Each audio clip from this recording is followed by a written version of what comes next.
Bueno, buenas tardes a todos. Vamos a dar inicio a la actividad del día de hoy. El día de hoy vamos a tomar el tema monitoría multimodal en el paciente neurocrítico, a cargo de la doctora María Fernanda Pantoja. María Fernanda es residente de segundo año de anestesiología y reanimación del programa de anestesiología de la universidad. Actualmente está en su rotación de cuidado intensivo. Damos gracias al doctor Javier Benítez por el apoyo que nos dio en la preparación de este tema. El doctor Benítez es anestesiólogo de la Universidad Nacional con especialista en neuroanestesia de la Fundación Santa Fe de Bogotá. ¿Podemos empezar, María Fernanda?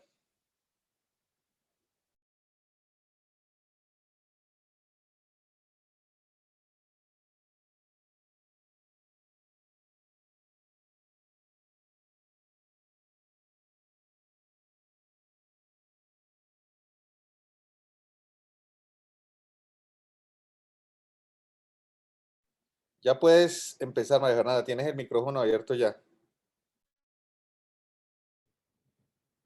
Hola, buenas tardes a todos.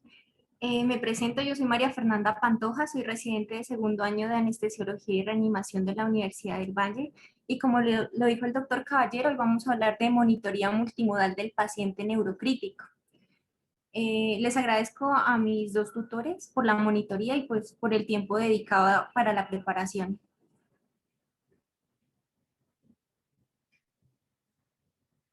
Bueno, durante el transcurso de la charla vamos a hablar sobre unas generalidades acerca de la fisiología normal del cerebro. Vamos a hacer énfasis en la monitoría y cómo a través de estos mecanismos podemos evaluar tanto la presión intracraneana como el flujo sanguíneo cerebral, la oxigenación cerebral, el metabolismo cerebral y la actividad eléctrica cerebral. Y al final realizaremos pues unas conclusiones. ¿Qué es la monitoría multimodal? Es el uso de herramientas múltiples para el monitoreo neurológico del paciente con lesión cerebral y tiene un objetivo pues muy grande, que es el identificar e intervenir alteraciones fisiológicas para prevenir que haya una lesión cerebral secundaria. Esto se ha estudiado mucho en TEC y por eso pues voy a hacer un énfasis como en su fisiopatología.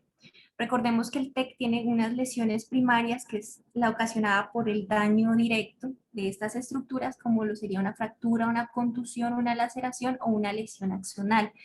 Pero además de eso hay unas lesiones secundarias que se pueden producir por unos cambios o unas respuestas bioquímicas o de excitotoxicidad o inflamación que van a generar estas lesiones que pues generalmente son las hemorragias o el edema o la hiperemia o la isquemia que van a determinar el daño neurológico en estos pacientes. Pero no solo esta neuromonitoría puede ser aplicada en los pacientes con TEC o con trauma, sino que también puede tener una gran importancia en los pacientes que han sufrido de una hemorragia subaracnoidea, de un accidente cerebrovascular isquémico o que tienen algún tumor o han estado en su posoperatorio. Tenemos un modelo tradicional en el cual el paciente ingresaba a la UCI, se generaba esta lesión primaria, posteriormente una lesión secundaria, y era el momento en el que ya había un deterioro neurológico en el que nosotros realizábamos, digamos, una intervención y pues cuando esta ya es demasiado tardía y por lo general ya hay un daño sostenido. ¿Qué nos propone la monitoría multimodal? Un modelo ideal en el cual el paciente ingresa a la UCI, haya ocurrido esta lesión primaria, la lesión secundaria, pero que a través de esta monitoría, de estos cambios fisiológicos, podamos determinar un momento, digamos, de intervención oportuno en el cual estas terapéuticas tengan una respuesta favorable para el paciente, minimizando pues la lesión secundaria y el daño neurológico irreversible. Entonces, como les decía, uno de sus grandes objetivos es detectar este deterioro neurológico antes de que sea irreversible. También nos va a permitir individualizar la toma de decisiones terapéuticas, monitorear la respuesta terapéutica a algunas intervenciones, mejorar el resultado neurológico y la calidad de vida en estos supervivientes y diseñar e implementar protocolos de manejo institucionales. Bueno, vamos a poder determinar a través de ella varios parámetros fisiológicos del funcionamiento normal del cerebro. Podemos realizar una evaluación sistémica a través de la medición pues, habitual de la presión arterial, de la saturación de oxígeno, de la capnografía, la temperatura y la glicemia.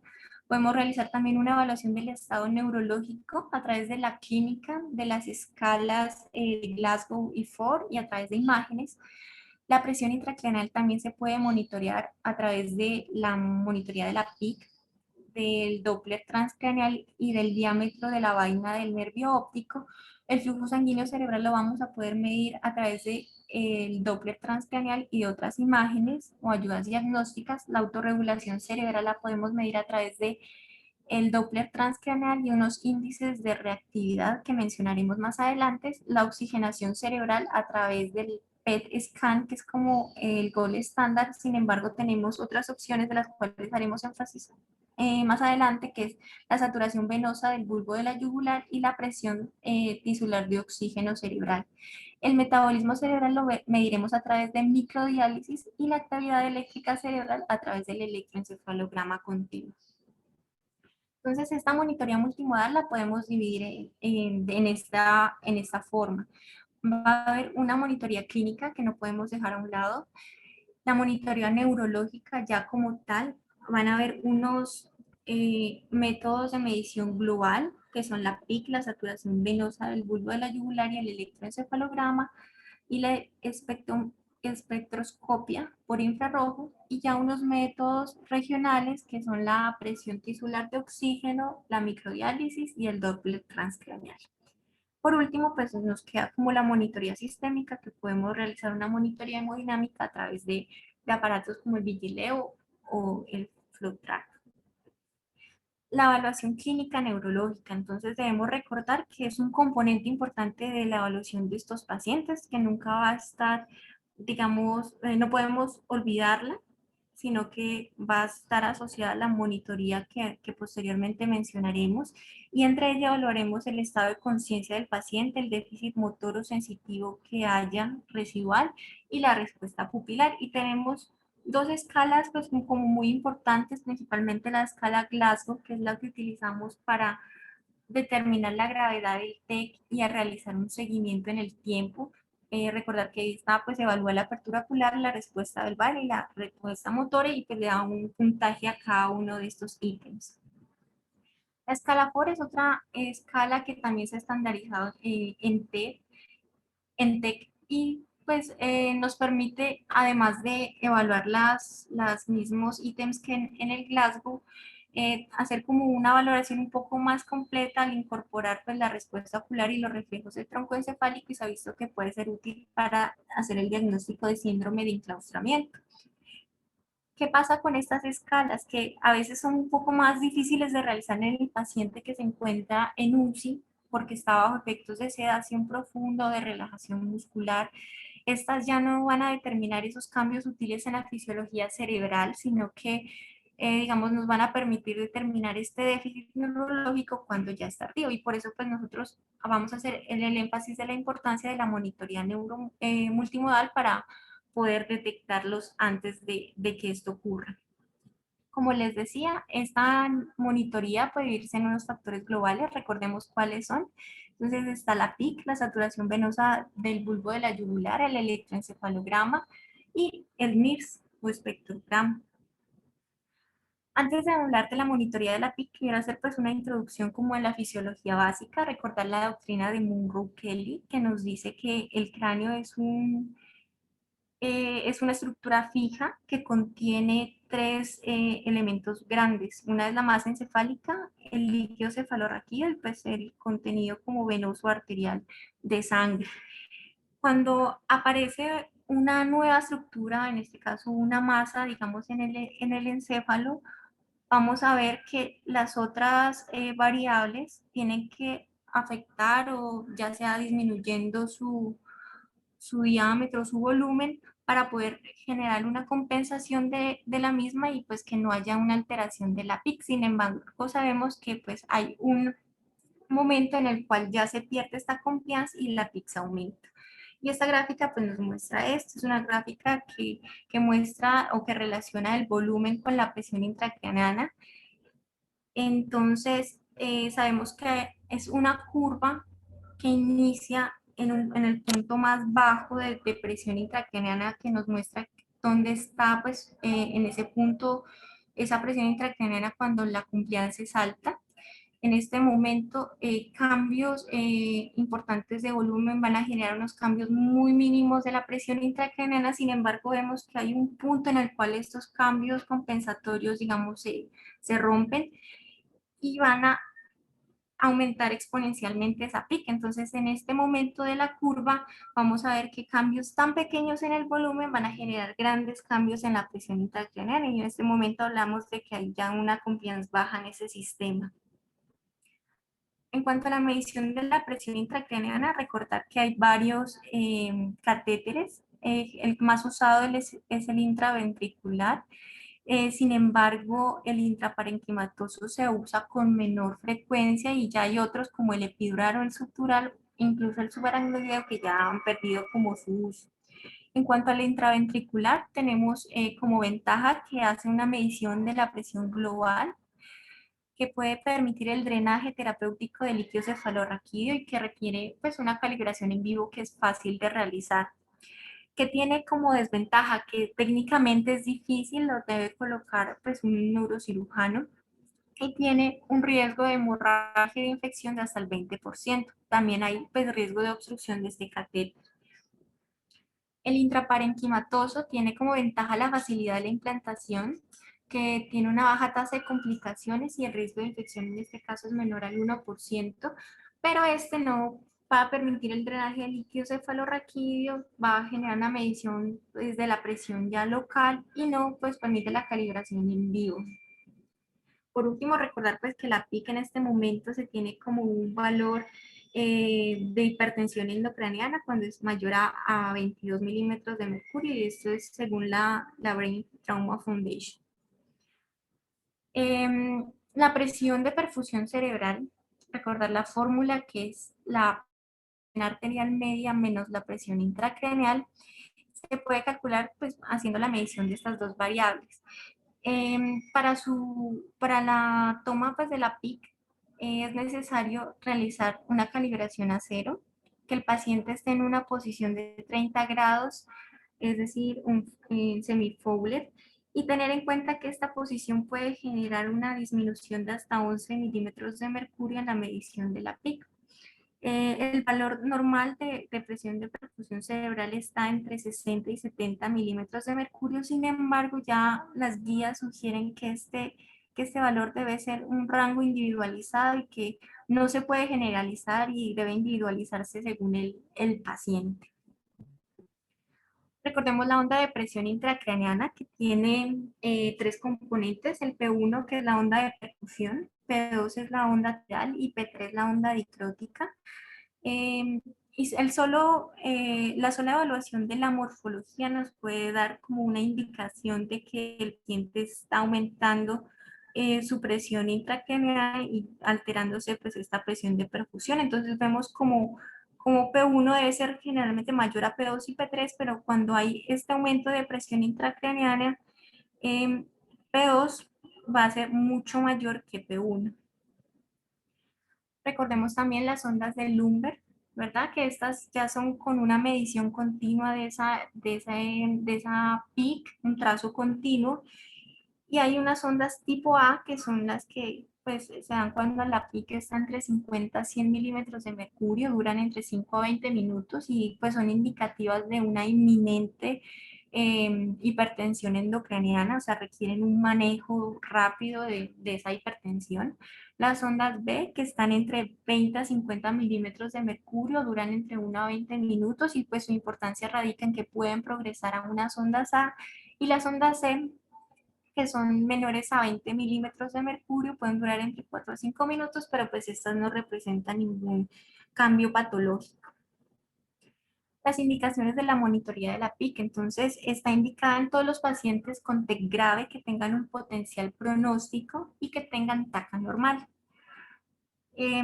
Otra indicación serían los pacientes que tienen TEC severo pero que tienen TAC normal si cumplen dos de estas variables, que serían mayor a 40 años, que tenga una alteración motora o que la presión arterial sistólica esté menor a 90 milímetros de mercurio.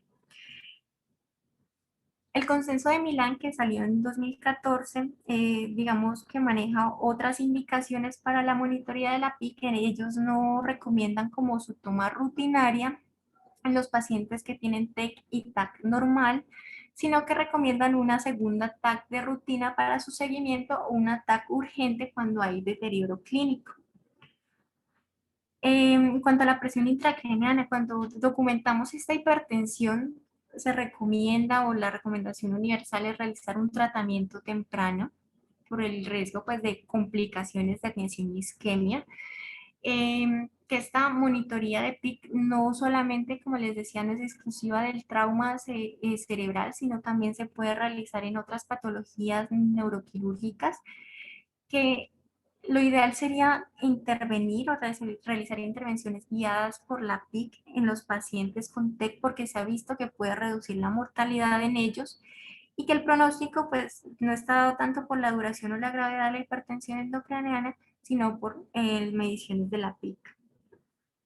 Esta es una evaluación pues, que realizó el Colegio Americano de Cirugías. Ellos intentaron evaluar cuál era el impacto de esa monitoría en la PIC y si se podía asociar con una disminución de mortalidad.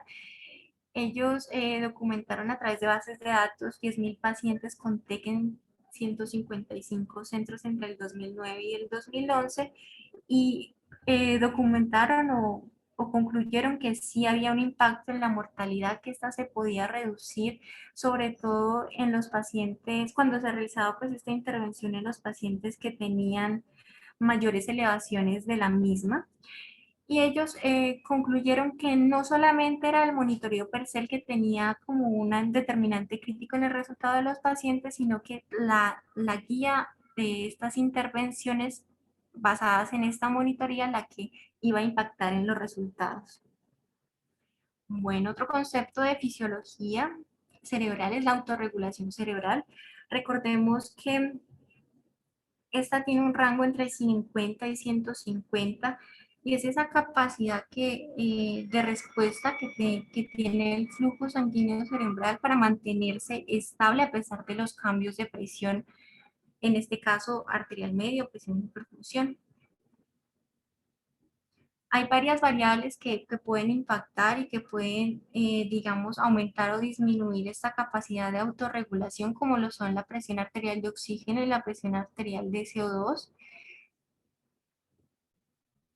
¿Y cómo podemos medirla? Entonces, existe una autorregulación estática que puede ser medida con ayuda del Doppler transcraneal y esta va a evaluar la regulación presora, que es esa respuesta del vaso sanguíneo eh, que se va a contraer o se va a dilatar según los cambios de presión. Entonces, si la presión aumenta, el vaso sanguíneo va, digamos, contraerse para mantener un flujo constante y si la presión disminuye, el vaso va a dilatarse para, como les digo, mantener este flujo constante a través de estos vasos. Entonces, esta autorregulación estática va a medir qué cambios hay en la velocidad del flujo sanguíneo cerebral y pues lo que nosotros vamos a realizar es cambios en la presión arterial. Entonces, digamos, aumentamos en la presión arterial y vamos a ver si este flujo permanece constante o aumenta o disminuye. Si la presión aumenta y el flujo se mantiene normal, quiere decir que hay una buena capacidad de autorregulación, que esta está conservada. Pero si ese cambio de presión que realizamos, el flujo sanguíneo va a disminuir o aumentar, quiere decir que la autorregulación está afectada. También hay otras formas ya procesadas de realizar estas mediciones de la autorregulación cerebral. Una es el índice de reactividad, el MX, que es una medición continua de varias variables. Entonces, este va a correlacionar la velocidad del flujo sanguíneo cerebral con la perfusión, la presión de perfusión cerebral. Y va a realizar 50 muestras por segundo de estos parámetros.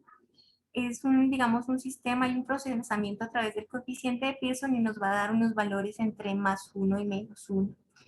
¿Qué nos permite este índice determinar esa presión de perfusión cerebral óptima?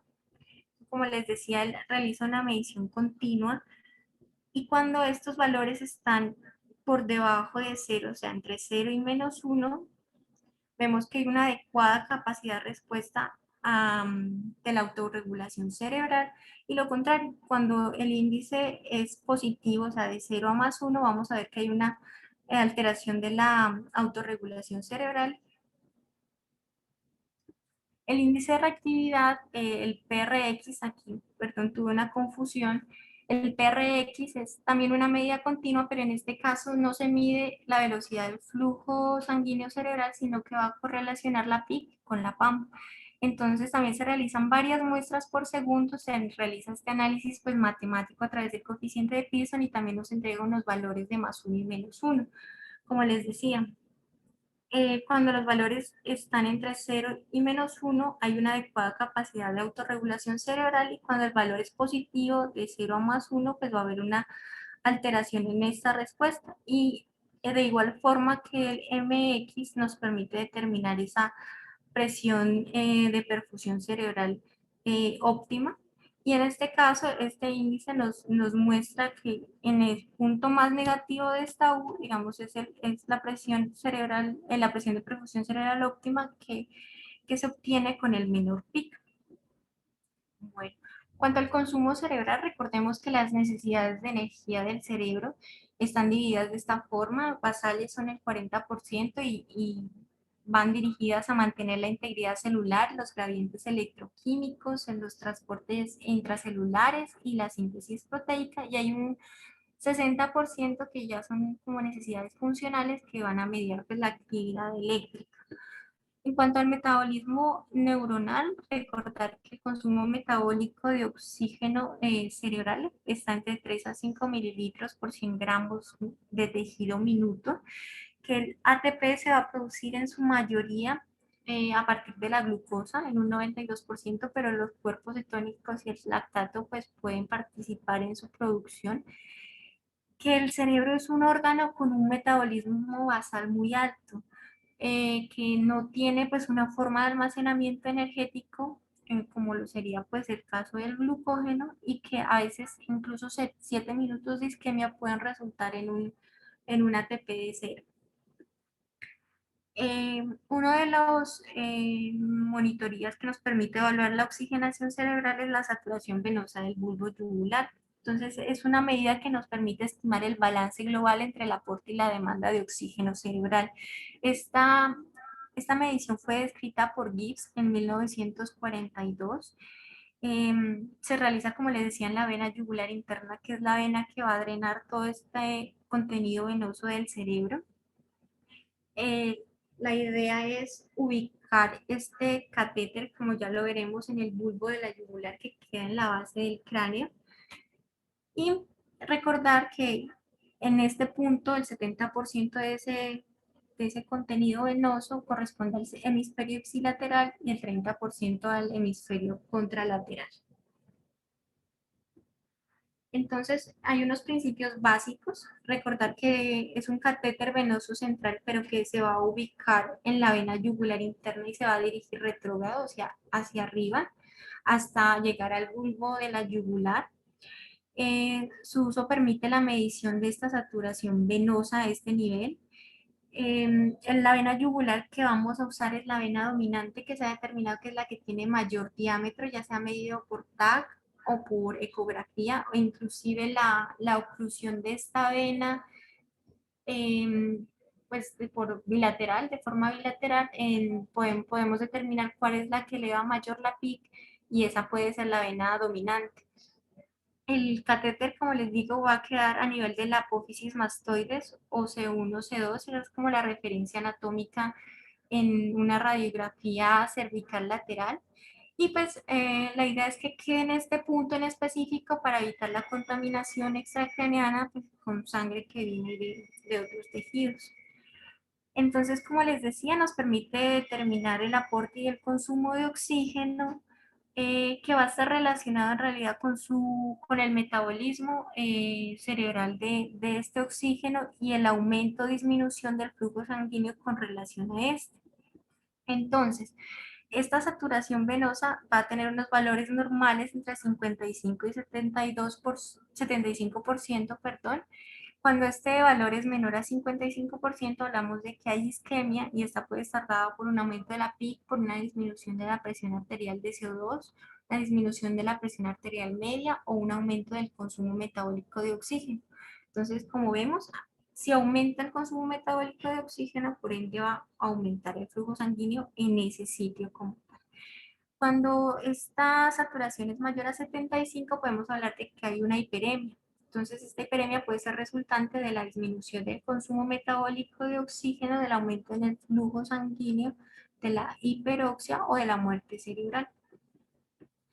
Cuando hay un periodo de saturación, o sea, este valor es menor a 55, debemos también determinar que no haya primero problemas técnicos, que la punta está ubicada en el sitio donde queremos que esté o que haya, digamos, una extracción inadecuada de la muestra, que el aporte de oxígeno cerebral esté adecuado. Entonces, recordar los determinantes, como lo sería la hemoglobina o la presión arterial de oxígeno y corregirlos, o que este flujo sanguíneo cerebral no esté también influenciado por otras variables, como lo sería un aumento de la PIC, que haya hipercapnia o que haya aumento de la presión de perfusión cerebral.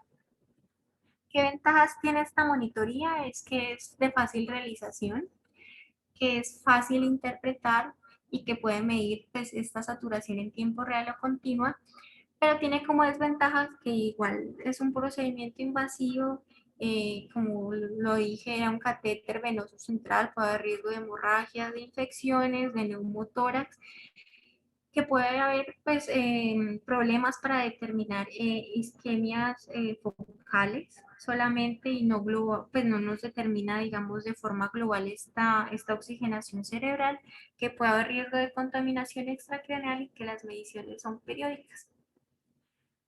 El electroencefalograma continuo es otro tipo de monitoría multimodal. Recordemos que este va a medir esos cambios en la actividad eléctrica del cerebro. ¿Listo? Recordar que hay ondas cerebrales normales, la beta que está entre 14 a 20 Hz, alfa de 7 a 14 Hz, teta entre 4 a 7 Hz y delta en 1 a 4 Hz, y que son, digamos, en el paciente vigil, la beta y la alfa son las que predominan, pero que a medida que el paciente entra en sueño o en anestesia, puede ser un ejemplo, estas ondas van a aumentar pues, su amplitud y disminuir su frecuencia, se van a convertir pues, en las ondas delta. El electroencefalograma continuo nos va a servir para determinar si el paciente cursa con convulsiones, que estas pueden ocurrir entre el 20 al 40% de ellos. Este nos permite minimizar la carga de lesiones secundarias y nos, como les decía, puede hacer el diagnóstico de convulsiones o un estatus epiléptico. El electroencefalograma entonces nos permite también guiar la terapia anticonvulsiva y nos va a pues, dar como una información pronóstica en estos pacientes. Este pues es como un ejemplo de lo que ocurre cuando el paciente convulsiona. Vemos que el electroencefalograma continuo tiene varios electrodos, generalmente son 20, y pues vemos según su ubicación donde está generada esta actividad epiléptica. También nos permite evaluar en los pacientes con hemorragia subaracnoidea si hay isquemia cerebral por estos cambios en la morfología de su trazo. Entonces, cuando el flujo sanguíneo cerebral disminuye de 25 a 35 mililitros por 100 gramos minuto, vemos que puede haber una atenuación de las ondas alfa y beta, y cuando este flujo sanguíneo disminuye entre 18 y 25, ya va a haber también un incremento de las ondas delta y teta, que incluso cuando el compromiso es bastante, siendo un flujo menor de 10, podemos llegar hasta una ausencia de actividad eléctrica o un trazo isoeléctrico. ¿Qué inconvenientes tiene este método? Que tiene pues un alto costo, que requiere pues que sea realizado por una persona pues experta que lo sepa interpretar y que pues pueda haber como dificultades en su interpretación cuando el paciente se encuentra sedado, porque los anestésicos van a generar un cambio en estas ondas normales. Una opción que se menciona pues dentro de la monitoría es el electroencefalograma continuo, pero invasivo, que al ser invasivo pues tiene sus riesgos y complicaciones, pero que destacan pues la importancia de que este determina convulsiones que pueden pasar desapercibidas en el electroencefalograma pues tradicional. ¿En qué pacientes pues vamos a medirles o realizar este electroencefalograma continuo? En los pacientes que tenga un inexplicable persistente estado de conciencia alterado, que tenga un estatus convulsivo refractario al anticonvulsivante, que haya estado en hipotermia terapéutica y que se pueda realizar pues durante esta y 24 horas después del paro cardíaco. Y en algunos pacientes puede ser una prueba, digamos, alternativa para el diagnóstico de muerte encefálica cuando estos se encuentran en coma. El nixospectroscopia por infrarrojo es una técnica no invasiva que se documentó en la década de los 70. Este nos va a permitir evaluar la oxigenación cerebral, pero a través de la absorción de luz infrarroja que va entre 700 y 950 nanómetros.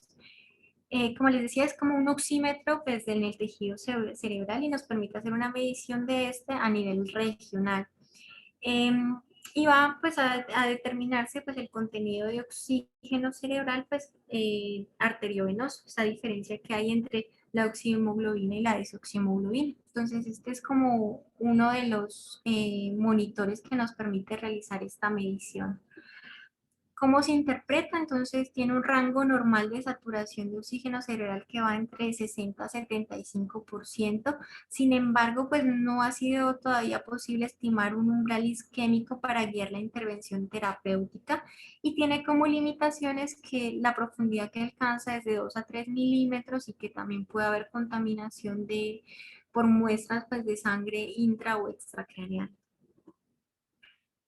Ventajas: que hace una medición no invasiva del oxígeno cerebral regional, que tiene una alta resolución espacial y temporal y que hay múltiples regiones, se pueden evaluar pues simultáneamente. ¿Cuáles son las desventajas? Que no hay una estandarización entre dispositivos pues disponibles comercialmente, que todavía, como les decía, no hay un umbral isquémico en el cual nosotros podamos definir que ya el paciente requiere una intervención terapéutica y que estas señales pueden estar afectadas por tejido extracerebral, como en el caso pues, de un hematoma o una masa que pueden interferir en la medición. Por lo tanto, como un método único, pues no se recomienda en el momento de forma rutinaria. En cuanto a la monitoría, pues ya regional, tenemos tres mediciones que podemos realizar: la presión tisular de oxígeno, microdiálisis y el Doppler transcraneal. Recordar los tipos de hipoxia cerebral que según Sigurd Andersen se pueden clasificar en hipoxia isquémica, una hipoxia por baja extracción, una hipoxia por disperfusión, hipoxia hipermetabólica, una hipoxia por Shunt, hipoxia histotóxica e hipoxia por desacoplamiento. Entonces, lo queríamos traer a colación porque no solamente hay una causa de hipoxia, sino pues, que sea la isquémica por oclusión de un vaso o por vasoespasmo, sino que hay varias que nos van a permitir pues, determinar cuál es el tratamiento pues, óptimo de ese paciente. Entonces la hipoxia tisular cerebral implica, pues, implica un daño y una muerte neuronal y puede ser considerada como un indicador pronóstico y de gravedad. Entonces, la presión tisular de oxígeno nos permite evaluar cuál es la cantidad de ese oxígeno disponible en un determinado espacio. Y como les decía, van a haber muchas variables que nos pueden determinar ese aporte de oxígeno, como son la presión arterial de oxígeno, la hemoglobina, el gasto cardíaco o el solo hecho de alguna alteración que haya en el flujo sanguíneo cerebral o en la PIC. ¿Qué hace este catéter? Entonces él va a medir pues esa cantidad de oxígeno, midiendo la cantidad pues de reacciones redox y eso va a generar un voltaje que pues es el que va a medir el dispositivo. Entonces a mayor cantidad de oxígeno pues va a generar un mayor voltaje. Este es el catéter polarográfico tipo Clark. Entonces, como vemos, nos permite realizar varias mediciones a la vez. Además de la presión tisular de oxígeno, nos permite determinar la presión intracraneana y la temperatura cerebral. ¿Dónde se localiza el catéter? Entonces lo vamos a ubicar en la sustancia blanca subcortical, idealmente en el territorio de la arteria cerebral media o de la arteria cerebral anterior. ¿Listo? La sustancia blanca porque es la que, digamos, tiene mayor riesgo de compromiso cuando hay eventos isquémicos y pues en general se debería colocar esto en un tejido que pueda estar en riesgo de afectarse por isquemia, pero que sea un viable. No se debe colocar en tejidos en los cuales ya hay isquemia porque pues, puede haber una alteración en el resultado. Está indicado en el paciente con lesión neurológica aguda o grave. También se puede utilizar en algunos casos de cirugía de aneurisma o de malformaciones arteriovenosas y la monitoría debe ser inferior a 7 a 10 días por el riesgo pues aumentado de complicaciones. Los valores normales van entre 21 y 45 milímetros de mercurio. Cuando el valor es menor a 20, hablamos de que hay un riesgo de hipoxia y menor a 15 ya de una hipoxia establecida. Entonces, este es un algoritmo que nos permite realizar esa intervención terapéutica basada en el resultado de la presión tisular de oxígeno. Entonces, cuando tenemos una presión intracraneal elevada y una presión tisular de oxígeno normal, nosotros vamos a hablar de que hay pues una hipertensión endocraniana, puede haber riesgo de hipoxia y riesgo de inicio cerebral y pues vamos a tratar es la pica elevada. Cuando está la pica elevada y la presión tisular de oxígeno baja, hablamos de que hay una hipoxia isquémica, entonces vamos a corregir todos esos mecanismos que estén generando esa disminución en el riego sanguíneo en esa área. Vamos a disminuir pues todos los factores que contribuyen a la herniación cerebral, en este caso la hipertensión endocraniana, y pues como tal vamos a manejarlo. Pero está el paciente en el cual tenemos una PIC normal y una presión tisular de oxígeno baja. Entonces vamos a determinar si esta hipoxia ya no es por isquemia, sino puede ser por baja extractividad, por anemia, por hipoxemia o porque hay una, digamos, desviación de la curva de disociación de la hemoglobina y pues hay una alta afinidad de esta por el oxígeno. Y pues en este caso trataríamos ya la causa de esa hipoxia. Entonces transfundiríamos al paciente, aumentaríamos el aporte de oxígeno o corregiríamos variables como la hipotermia, la acidosis o la hipocamia. ¿Cuál es su utilidad? Entonces, los valores anormales se han visto asociados con malos resultados, sobre todo en el paciente en TEC, que permite combinarse tanto la monitoría del oxígeno cerebral como la de la PIC, y esto se ha visto que mejora los resultados y puede haber pues cierta utilidad en los pacientes con hemorragia subaracnoidea de alto grado, en los cuales podemos determinar cuál es la causa de esta hipoxia, que en este caso podría ser isquémica. Las desventajas es que puede haber complicaciones asociadas con la inserción del catéter, que como les decía es una medición, digamos, regional de la cantidad de oxígeno cerebral disponible a ese nivel y pues tiene un diámetro de 5 milímetros, o sea que son 5 milímetros los que evalúa el catéter y que no, pues no se han determinado estos valores en sujetos normales, sino que han sido estudiados en pacientes ya neurocríticos. Bueno, en cuanto al metabolismo energético cerebral, esta gráfica nos muestra cómo ahí pues digamos es el uso de la glucosa en la neurona. Vemos que es, como les mencioné anteriormente, la glucosa es la principal fuente de energía en la neurona y que al ser metabolizada produce cierta cantidad de lactato, ¿verdad? Que va a ser incorporado pues al ciclo para producir de allí energía, pero también hay, digamos, un caso particular que sucede en los astrocitos que ellos a partir de glucosa pueden producir lactato y este es un mecanismo que se ha visto para disminuir la necesidad de gluconeogénesis en el cerebro y pues el astrocito puede incluso producir cantidades tan grandes de lactato que van a ir a las neuronas para que ellos lo usen como una fuente de energía. Entonces, esto nos explica por qué la medición sola de lactato a nivel cerebral pues no es un indicador certero de hipoperfusión como lo es, digamos, en otros órganos, porque el astrocito es el que puede producir lactato a partir de glucosa y aumentar esta sustancia para que sea usado como fuente de energía. La microdiálisis cerebral nos permite evaluar este metabolismo cerebral. Es una técnica de laboratorio que fue introducida en la década de los 90. Se basa en el uso de un catéter de microdiálisis que tiene una membrana semipermeable. Esta membrana va a permitir la difusión de moléculas desde el espacio extracelular cerebral al líquido de diálisis. Son moléculas que pesan menos de 20 kilodaltons, como son la glucosa, el lactato, el piruvato, el glicerol y el glutamato. Y estos metabolitos van a ser analizados cada hora y pues nos van a permitir determinar qué cambios bioquímicos están ocurriendo en ese tejido cerebral en riesgo. Como les decía, pues se basa en que la neurona usa la glucosa y usa el oxígeno pues para como fuente energética, pero cuando hay una falla de esta, una falla energética, aumentan estos metabolitos y pues esos son los que vamos a medir para evaluar cómo están funcionando estas células.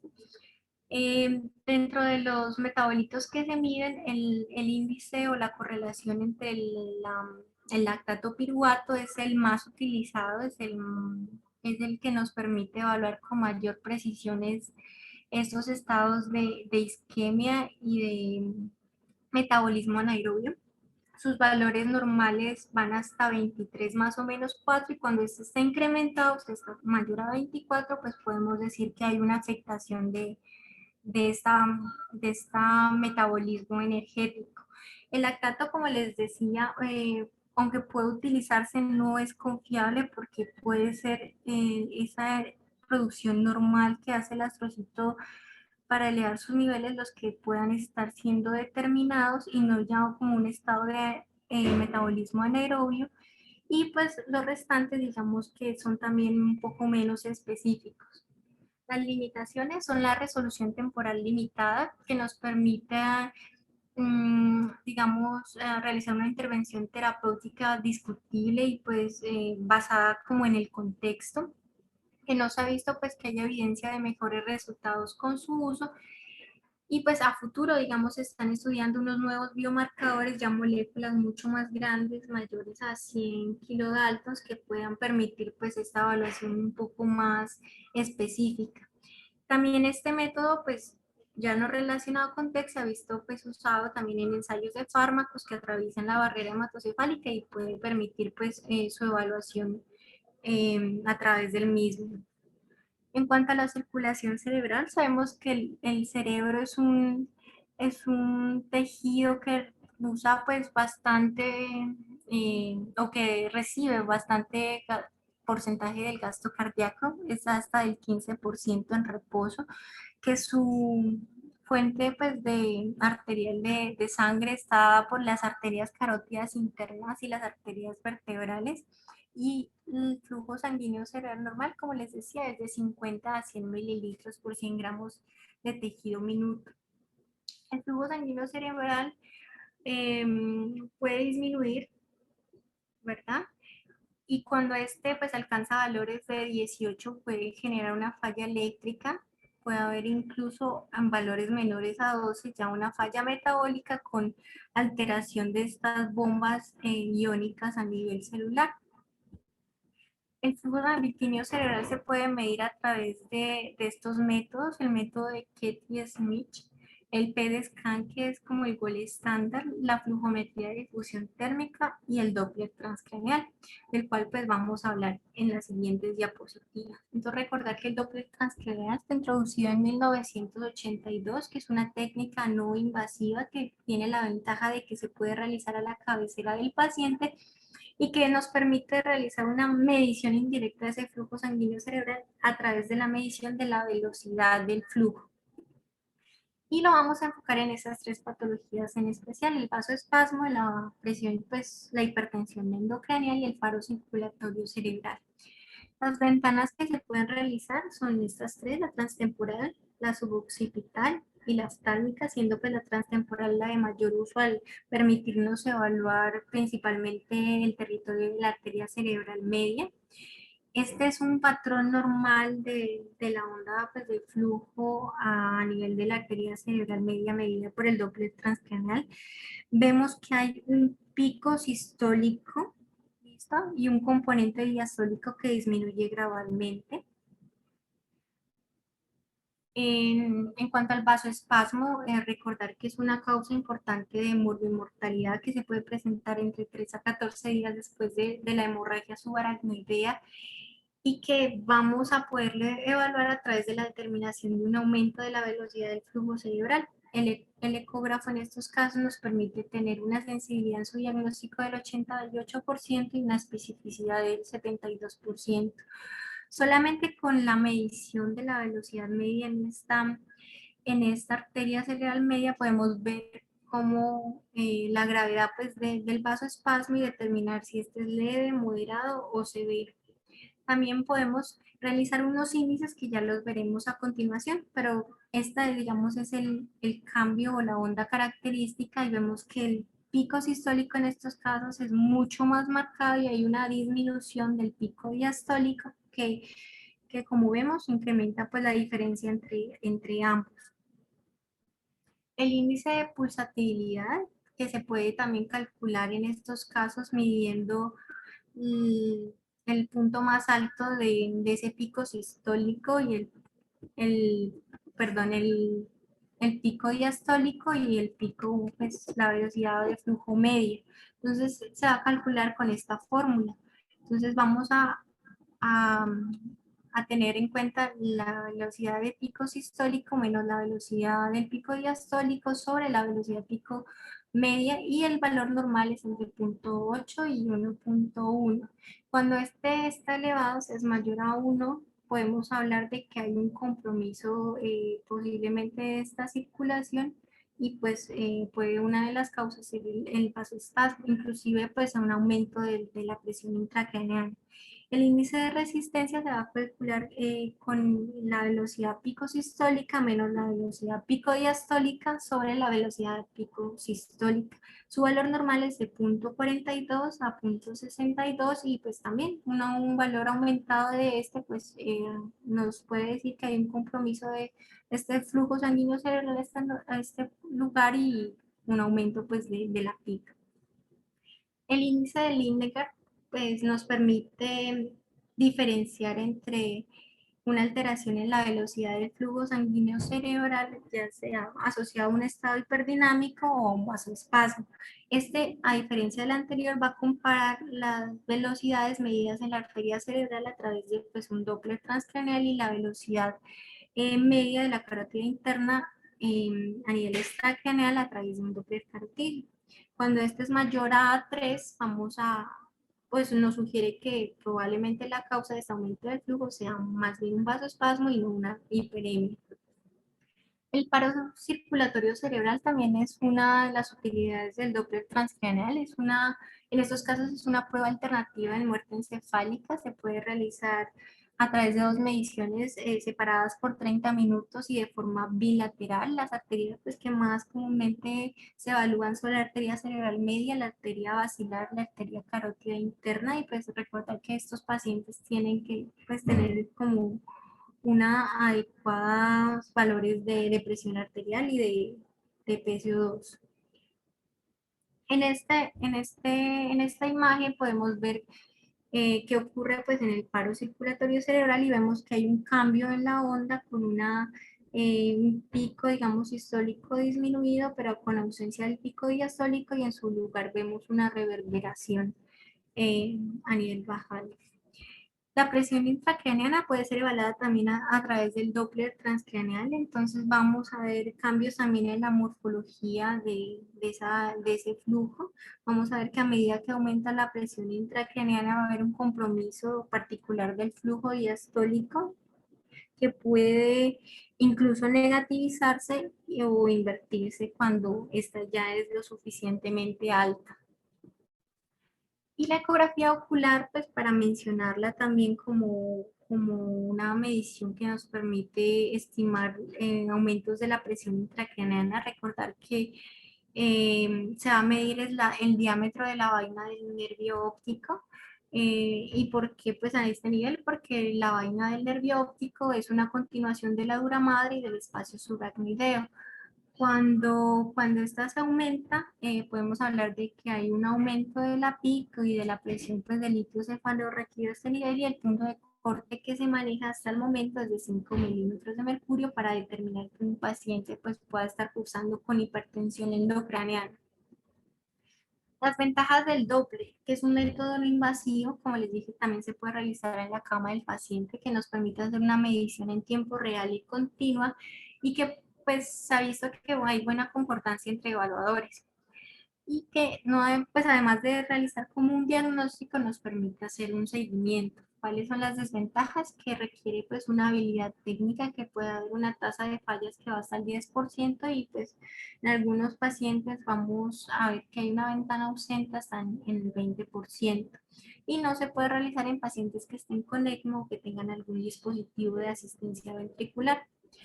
En cuanto a las neuroimágenes, como les mencioné anteriormente, el PET-scan es una de ellas.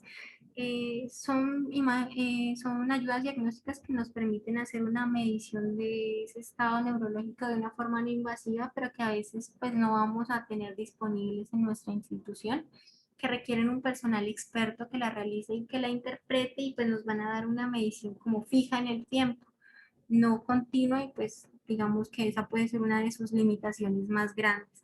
Se pueden usar, sí, pero pues de forma complementaria a la monitoría que ya mencionamos. Por último, recordar que pues de todos estos métodos de monitoría multimodal en el paciente pues neurocrítico, digamos que es la presión intracraneal la que tiene pues una recomendación fuerte, con una calidad de evidencia más bien alta, moderada, probablemente pues porque sea la que más implemente, la que más estudia, y pues en estos pacientes, sobre todo en los de TEC, se ha visto que pueden impactar, digamos, en su mortalidad. Sin embargo, pues lo más importante es que recordemos que no es solo la medición de uno de estos parámetros la que va a impactar pues, en el resultado del paciente, sino que la idea es integrar en lo posible varias de ellas para poder hacer una estimación pues, mucho más certera de cómo está esa fisiología cerebral y en qué momento pues esta se ve afectada. Y pues como unas conclusiones ya grandes, es que esta monitoría multimodal pues posee un potencial de proporcionar pues una información temprana acerca de las alteraciones fisiológicas cerebrales, pero pues que a pesar de sus limitaciones pues sigue siendo una herramienta valiosa que nos va a permitir pues guiar intervenciones tempranas y vigilar el impacto en el paciente neurocrítico. Muchas gracias. Bueno, muchas gracias a María Fernanda por su conferencia. Te felicito, muy buen dominio del tema. Felicito también nuevamente al doctor Benítez, que nos colaboró bastante en esta revisión. Se ve pues que la monitoría multimodal realmente no es nueva. Desafortunadamente creo que todavía no ha tenido el impacto en las unidades de cuidado intensivo que deba tener. De pronto son por el tema de las limitaciones de insumos y la parte de costo efectividad, que a veces miran mucho la parte administrativa. Pero pues lo que se mostró durante la charla es que puede mejorar los resultados de los pacientes, monitorizar desde múltiples aspectos cambios repentinos o súbitos y evitar que se perpetúen en el tiempo, haciendo que las conductas sean rápidas, limitando esa lesión secundaria que explicó María Fernanda al principio. Vamos a la parte de preguntas y comentarios. Javier, ¿quieres hacer algún comentario en relación al... Ya te doy el micrófono.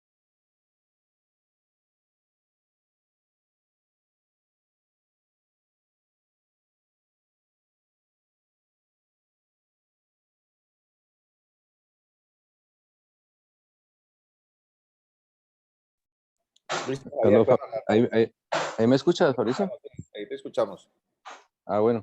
No, pues quería felicitar a María Fernanda. Yo creo que más que el poco impacto que ha tenido la neuromonitoría, o sea, porque las indicaciones están como, ya hay consensos para eso, para presión tisular, para microdiálisis.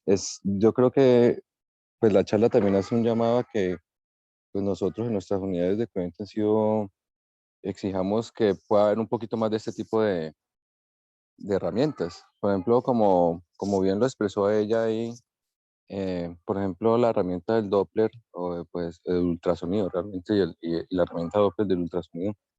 eh, pues, con eso uno puede evaluar muchas cosas. Por ejemplo, lo que ya hablaba del índice, la autorregulación estática, que es una medición del Doppler, donde pues uno, digamos, aunque no puede medir el flujo sanguíneo, puede medir la velocidad de flujo medio y esa puede ser un equivalente al flujo sanguíneo.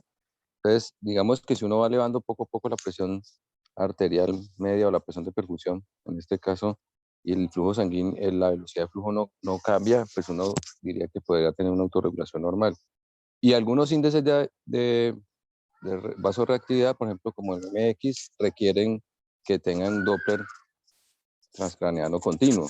Entonces, y además de eso, con el Doppler también uno puede hacer evaluación, por ejemplo, de vasoespasmos, como ella lo dijo, de muerte encefálica, y con la herramienta de ultrasonido uno también podría hacer evaluación del nervio óptico, pues para determinar hipertensión endocraniana. Entonces, yo creo que aunque puede ser un poco complicado tener presión tisular o microdiálisis, por lo menos nuestras unidades deberían tener eh, ecógrafos y la herramienta de Doppler para tenerla ahí en nuestros pacientes. Y yo creo que, por ejemplo, algunos de estos índices de vasoreactividad como el MX, que usa Doppler continuo y un software que pues permite determinar la presión de perfusión cerebral y poder hacer el cálculo basado en el índice de Pearson, uno podría, digamos, con eso determinar incluso, como bien lo dicen las guías, la presión de perfusión cerebral óptima. A veces incluso solo nos conformamos como obtenerla entre 60 y 70, pero a veces ese tipo de presión de perfusión o es deleteria, porque ya sea que sea muy baja o es muy alta, dependiendo del estadio en que esté en el tramo craneoencefálico. Eh, la otra cosa que también a veces veo es que aunque las guías son muy claras en qué pacientes se debe colocar catéteres intraventriculares para monitoría PIC, muchas veces tenemos pacientes en las unidades que no se les coloca catéter de PIC eh, teniendo la indicación clara. Y pues ahí es Ya como muy... esa pregunta que estás haciendo, de pronto Andrés Villarreal, que lo tenemos de invitado, nos la va a responder. Ah, bueno. Sí. Pero yo creo que o sea, las herramientas están. eh, Creo que el conocimiento está porque pues ustedes en las unidades manejan muy bien el tema, pero creo que también toca invitar a nuestros directivos para que nuestras unidades de cuidado intensivo neuroquirúrgico tengan todas, por lo menos algunas de esas herramientas. Para eso nosotros, por ejemplo, para colocar un electrodo de CLAR, para colocar un sistema de microdiálisis, uno requiere el servicio de neurocirugía. Pero ellos pueden colocarlo, pero si no tienen, si la institución, digamos, no está interesada en eso, no lo coloca, pues es bastante complicado.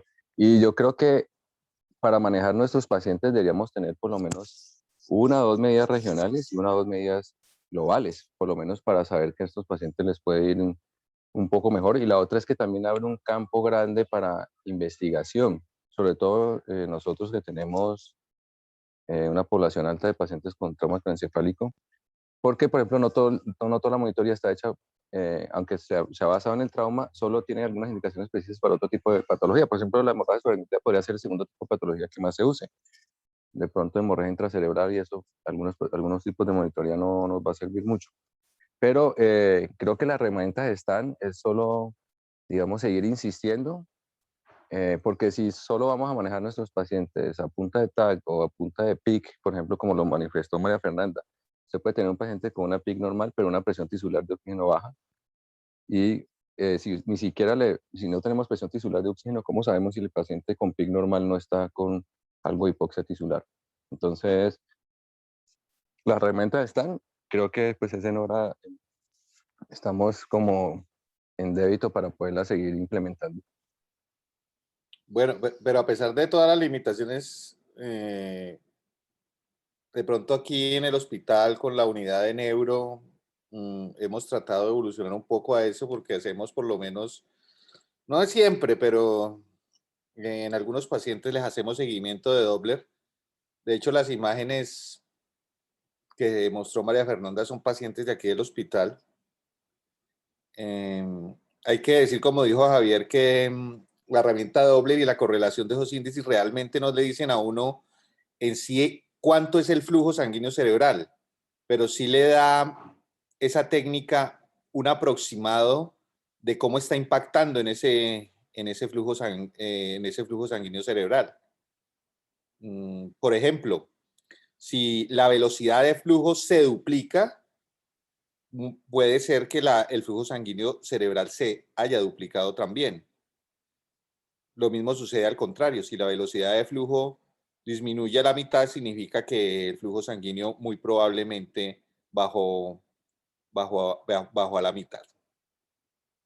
Lo otro, velocidad de flujo indica distancias, o sea, por lo general va a ser distancia-tiempo, por decir algo, centímetros, mililitros por segundo. Y el flujo sanguíneo cerebral ya es en relación a volúmenes.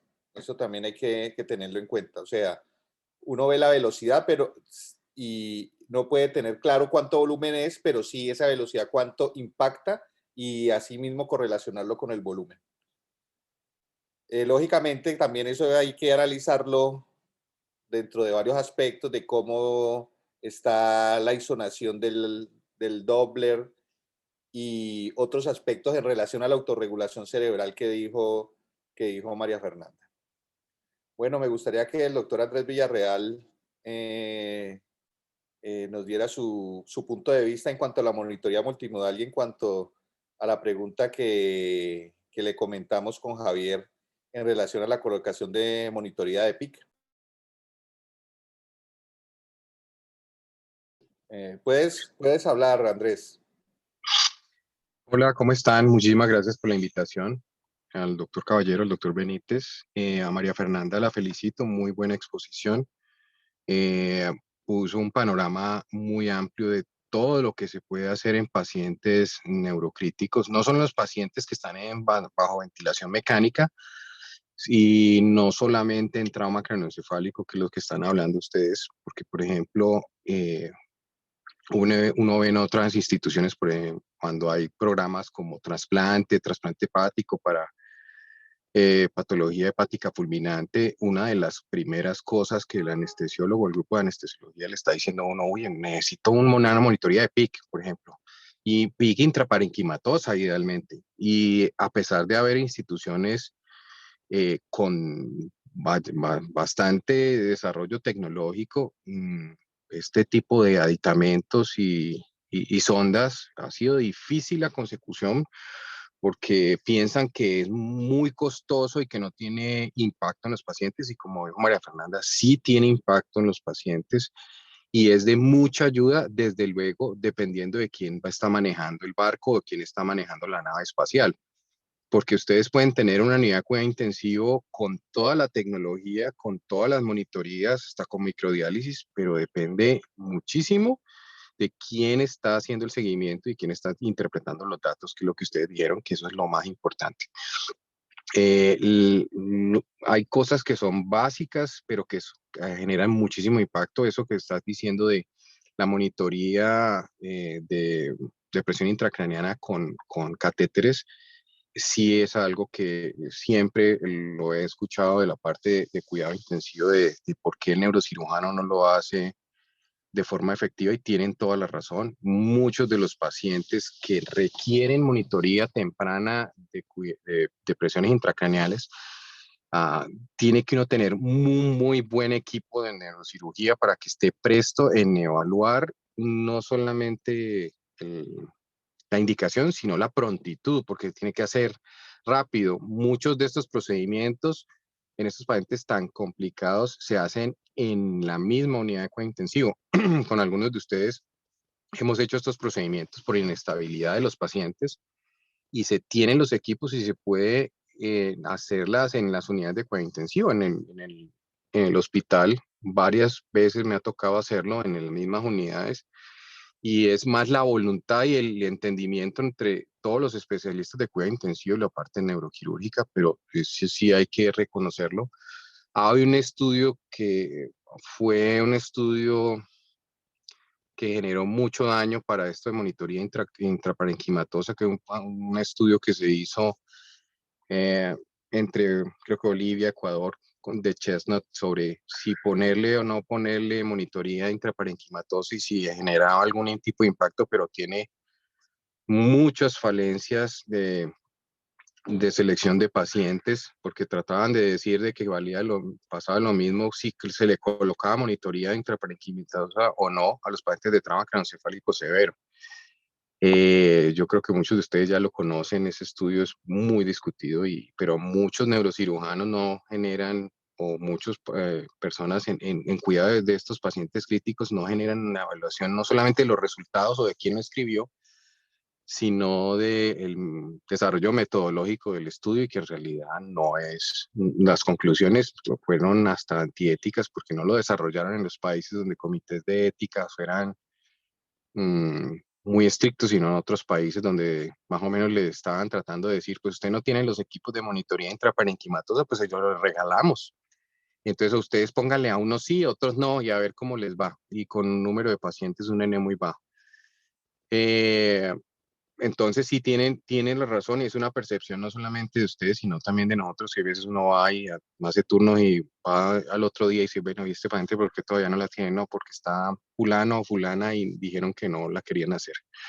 Ahí hay la prontitud de que le den los equipos para hacerlo en la cuidado intensivo o si se trasladan a los quirófanos, pues que le den una prontitud que una monitoría PIC no es un procedimiento menor o un procedimiento que se tenga que prorrogar. ¿No? Muchas veces que lo dejan para el otro día o porque es por la noche, entonces para el otro día.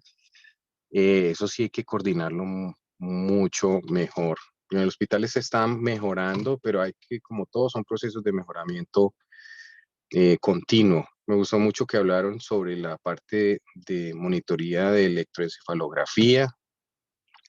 Acuérdense que ya estamos en una época muy virtual y lo que sí tenemos que pelear en todas las unidades de acuointensivo es que nuestros equipos de monitoría, nuestros monitores sean monitores que estén capacitados para hacer monitoría electroencefalográfica. Existen, se pueden hacer, son fáciles de colocar y la interpretación, acuérdense que o hay personas que se están entrenando en cuidado intensivo por lo menos para saber si hay alguna alteración específica que puede sugerir que el paciente no tiene un buen despertar por un estatus convulsivo que no esté detectado por la sedación de los pacientes, o se le generan estos impulsos de estos monitores directamente a neurología. Los equipos de neurología, sea intrahospitalarios o extrahospitalarios, que tenga cualquier clínica o cualquier hospital público, se puede hacer convenios, se pueden hasta meter en procesos de investigación para que un neurólogo o neuróloga o grupo de neurólogos pueda hacer una interpretación rápida y te dé por lo menos una conclusión de si un paciente en realidad su deterioro neurológico está relacionado con eso. Otra cosa que sí me parecería muy importante y lo he comenzado y eso es un desarrollo por lo menos de los anestesiólogos aquí en Cali, es que ya he visto a varios de ustedes con Doppler en el celular, con los equipos, bueno, el doctor Caballero sí tiene mucho más tiempo porque tenía su Doppler. Yo me acuerdo que todo el mundo lo buscaba para que nos ayudara con Doppler para arriba y para abajo, para todo. Y le aparecía como un pulpo haciendo de todo eso y ve, no alcanzaba el tiempo y pues no iba a dejar su equipo por ahí para que se dañara o se perdiera. Pero lo que he visto ahorita y me ha parecido muy bueno, anestesiólogos que le hacen un ecocardiograma, que le pueden hacer el Doppler de carótidas y pueden tratar de hacer con los transductores nervio óptico y mirar a ver si le pueden hacer transcraniano. Me ha parecido súper bueno en el preanestésico, durante la cirugía y en el post anestésico, en el despertar de muchos de estos pacientes. Me parece que eso sí hay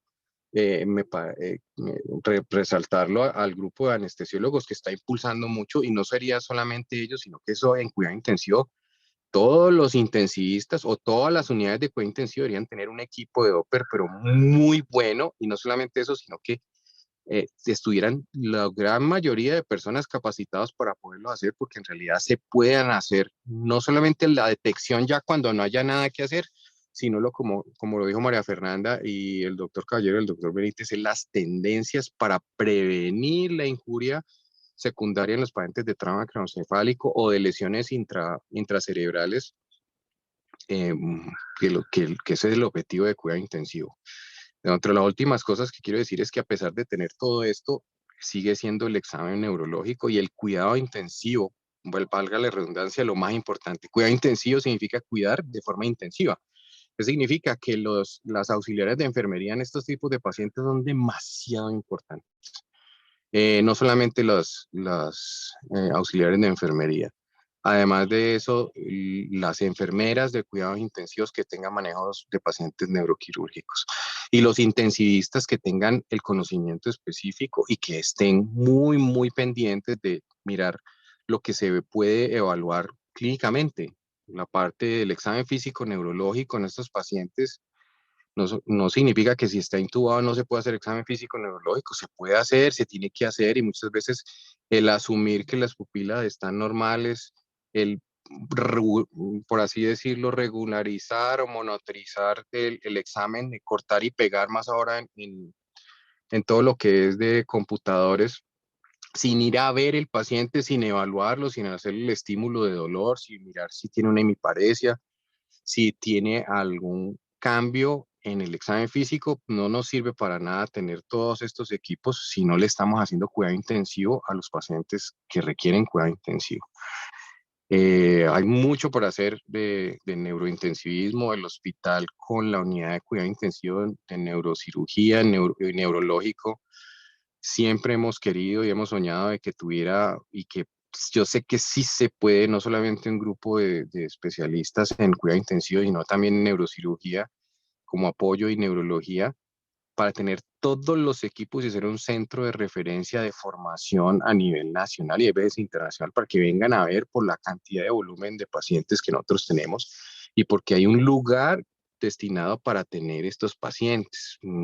Yo siempre le he dicho al doctor Benítez y al doctor Caballero de que es muy probable que es el único lugar en Colombia y uno de los pocos en Sudamérica donde solo hay el espacio para pacientes con prequirúrgico y posquirúrgico de neurocirugía específico en su gran mayoría, y que eso deberíamos fortalecerlo y mostrarle a la universidad, mostrarle al hospital, de que llegue en algún momento de que si hay un paciente complicado neurológico, uno de los lugares de referencia, no solamente aquí en la ciudad, sino en Colombia, fuera ese.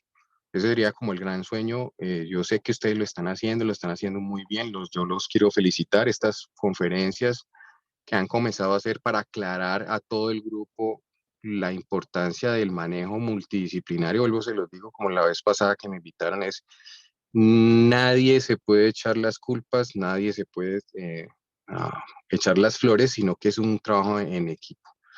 Si hay algo que hay que hacer, pues tenemos que buscar entre todos, como dicen, remar hacia el mismo lugar, para que los pacientes neurocríticos, que muchas veces en el hospital son las patologías más severas, podamos disminuir los riesgos, pues los riesgos de morbilidad y mortalidad, de no solamente sacar el paciente vivo de la cuidado intensivo, sino sacarlo en las mejores condiciones neurológicas, dado que estos pacientes muchas veces no tienen soporte familiar, no tienen ahorita con todos los inmigrantes, no tienen soporte hasta político ni económico, y es fácil sacarlo de la unidad de cuidado intensivo para una sala y después no, muchas veces cuidado intensivo no ve las consecuencias de unas horas de no tomar decisiones, o de un neurocirujano que no puso una monitoría de pica en el momento adecuado. Entonces, eso es como las cosas grandes que me gustaría decirlo en conjunto. Pues siempre neurocirugía en el hospital ha estado muy pendiente de la unidad de intensivo, y hay que tratar de trabajar mucho más en equipo, conseguir los monitores de PIC intraparenquimatosa, es otra cosa que no solamente miden el valor, sino que hay unos equipos nuevos que están midiendo intraparenquimatoso la curva y nos pueden dar las características de las curvas y los cambios en las curvas en tiempo real. Desde luego estando, no solamente colocando el número, sino viendo la curva cómo va y nos da la tendencia y es más fácil porque extrapola los datos al celular o a un computador, pero pues hay que estar muy pendiente de eso para tomar las decisiones en el momento que la tendencia nos dice que algo está pasando con P2, por ejemplo. Eso es como en términos generales lo que quería decir. Muchas felicitaciones a la expositora y no solamente a la expositora, sino al grupo de anestesiología por generar estos espacios eh, multidisciplinarios para mejorar el cuidado intensivo ahí en el hospital. Muchas gracias. Gracias, Andrés, por tus aportes y por estar acá con nosotros en la actividad académica. Creo que el doctor Miño quiere participar. Voy a darte el micrófono, Jorge. ¿Puedes hablar? Sí, ¿me escuchan? Buenas tardes. Sí, Jorge. Buenas tardes. Listo, profe. Buenas tardes con todos. Bueno, Mafe, muy buena presentación. Así me gusta que haya sido pues concisa y a lo que vamos, bastante bien hecha. Bueno, mi intervención viene algo complementario a lo que dice el doctor, y es que en muchas instituciones no llevan o no tienen la posibilidad de hacer monitoreo PIC, ¿ya? Porque pues el estudio que menciona, que es el Center TBI, lo que dice es que utilizar monitoreo PIC o utilizar una guía mediante tomografía o examen físico, pues no afectaba los cursos de mortalidad de estos pacientes. Entonces, pues mi aporte es comentarles que hace más o menos 6 meses en Intensive Care Medicine pues ya del 2020 sacan un artículo que sería como muy útil para todos nosotros, y es cómo manejar un paciente con hipertensión intracraneana, o sea, el monitoreo que uno debería hacerle, pero mediante la clínica. Entonces, ellos consideran que tener un descenso de la escala de coma de Glasgow de 1, más la presencia de un síndrome de Cushing o la presencia de midriasis o la presencia de alteraciones pues pupilares que tenga anisocoria o alteraciones motoras focales, que es digámoslo así un Glasgow motor menor de 5, ya es indicativo para pensar en un cuadro de hipertensión intracraneano, y eso amerita manejo antihipertensivo intracraneal y toma de unas imágenes de forma emergente. Es la primera pues que les quería comentar, que esos criterios deberíamos tenerlos en cuenta y no dejar a un lado la importancia del examen físico y de la clínica en estos pacientes. Por otro lado, yo les quería comentar pues el estudio que nosotros hicimos con el doctor Caballero, que está pues en revisión, que es la importancia que tiene el uso de la ecografía en la vaina del nervio, en el diámetro de la vaina del nervio óptico. Como bien lo dijo Mafe, nosotros hicimos un estudio con 50 personas, 25 sanos, 25 pacientes con hipertensión intracraneana. En ese momento eran muy poquitos los pacientes que se hizo un monitoreo con PIC.